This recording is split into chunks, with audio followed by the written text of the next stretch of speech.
কিন্তু এইবোৰ গুৰুত্ব সিদ্ধান্ত লোৱাৰ অধিকাৰ আপোনাৰ আছে জানো? যাৰ অধিকাৰ আছে তেওঁলোকে যদি হাত কাপি বহি থাকে তেনেহ'লে মই কি কৰিব পাৰিম? মইতো এজন সাধাৰণ ঘূৰা চোৱা চিধা কৰা মানুহ। ৰাজসভাত অনুমতি পাবে ক'ব। নিজৰ দেশ মাতৃক লৈ গান গাবলৈ আনৰ অনুমতি লাগে জানো? গান গাবলৈ অনুমতি নালাগে। দেশৰ হকে কিবা কৰিবলৈ হ'লে ৰজা ঘৰৰ অনুমতি নিতান্তই বাঞ্ছিত। মই এটা কি সিদ্ধান্ত লৈছে আপুনি? মোৰ পিতৃ এটা ভুল কৰিছিলে, ভুলৰ সংশোধন কৰিব লাগিব।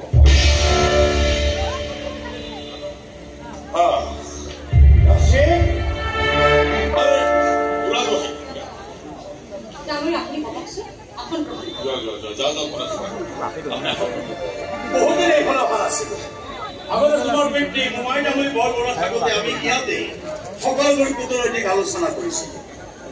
মোৰ পিতৃৰ লগত কাৰ্যক্ৰমে আহোম ৰাজসভাত মোগলৰ সৈতে সন্ধি বৰ বড়ো হিচাপে সেয়া কৰাটো তেওঁৰ দায়িত্ব আছিল আৰু তেওঁ যি কৰিছিল স্বৰ্গদেউ নিৰ্দেশ মৰ্মেহে কৰিছিল। কিন্তু তেনে কৰা নাই।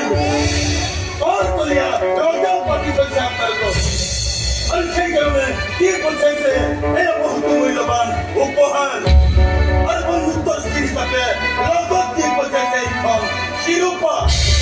কি কৰিব লাগে সেইখনেৰে? এইখন গাত লৈ লওক। এইখন গাত লোৱা বুলি জানিলে দিল্লীৰ বাদশ্বাহো খুচ হৈ যাব।